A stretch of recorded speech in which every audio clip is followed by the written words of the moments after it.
The story of the exodus of the Israelites, who were living as slaves in Egypt, begins with the story of 10 disasters and crossing of the Red Sea. It then ends with the story about wars in Canaan and Joshua who ends up taking over the land.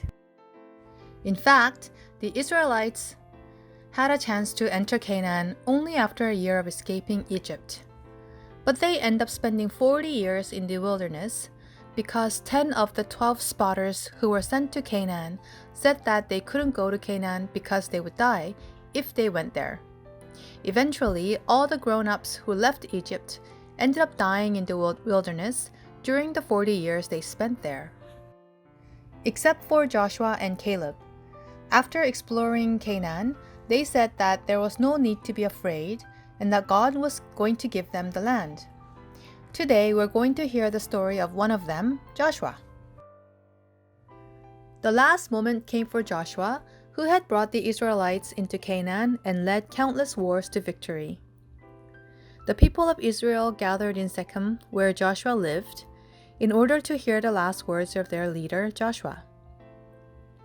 Joshua told them the story of Abraham, Isaac, Moses, and Aaron one by one to the people gathered.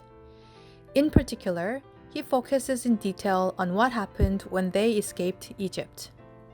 Then he concludes with the following sentence: "Now fear the Lord and serve him with all faithfulness.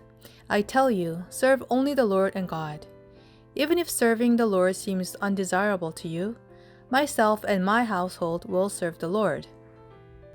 Joshua is a person who had experienced the army of Egypt, things that happened in the wilderness, and the battles in Canaan. And most importantly, he experienced God who helped him overcome all these difficulties. But Joshua felt that the people of Israel were facing a greater risk than the army, wilderness, and war. He feared that they would serve the idols of Egypt or Canaan. Joshua was worried that after he died, the Israelites would serve their idols, and if that happened, God might not be with them. Joshua thought that the amazing miracles that God showed them as they left Egypt, lived in the wilderness, and fought in Canaan would be forgotten over time. The only important thing for him was to remember God's words and keep his promise to God. So Joshua says repeatedly, "If you serve other gods, God will punish you." The Israelites say that they will not, and that they'll serve their God only, but that's not what happened, is it?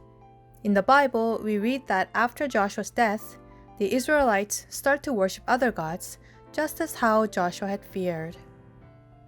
The year 2020 was a very difficult year for us all. There were hardships that we experienced for the first time. But God was with us through it all.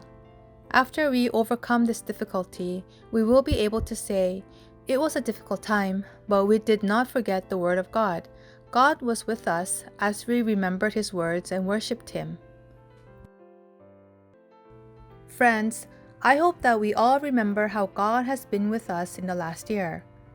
As we welcome a new year, I want us to confess like how Joshua did. I hope we can all say, "As for me and my household, we served the Lord." And we will continue to serve the Lord and the Lord only in the new year.